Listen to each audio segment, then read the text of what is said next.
Petits enfants, n'aimons pas en parole ni par des discours, mais par des actes et en vérité. Il serait donc logique que je ne fasse pas d'homélie, ou en tout cas pas trop longue, et que j'essaye par mes actes de montrer l'exemple. Vous me direz, ça, ce serait la meilleure homélie d'un curé, qu'il montre lui-même l'exemple de la sainteté. Eh bien, nous-mêmes, c'est ce que je vous propose aujourd'hui.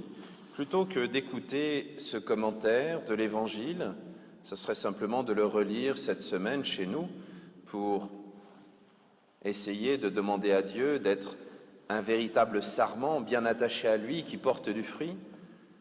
Et nous pourrions réfléchir à un fruit. Et pour éviter de rester trop général, on peut penser, puisque la paroisse a redécouvert, et j'en ai été le témoin pendant ce temps du carême, la paroisse a redécouvert le sacrement du pardon, nous pourrions trouver une personne à qui pardonner. On a tous au moins une personne à l'intérieur, là, qui nous reste un peu plantée, vous savez, comme une épine qui reste un peu trop plantée dans le pied, ou dans le doigt, ou dans ce que vous voulez. Eh bien, pendant ces quelques instants-là de silence, à la place de l'homélie, on va essayer de penser à une personne qui peut-être un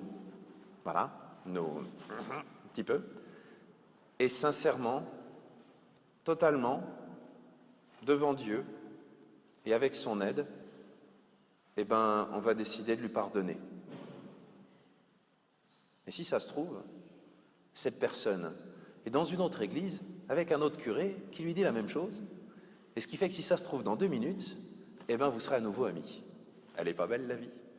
Eh bien, demandons son aide à Dieu et à l'Esprit Saint pour pardonner véritablement de tout notre cœur à cette personne, pour savoir vivre en chrétien, en parole et en acte. Amen.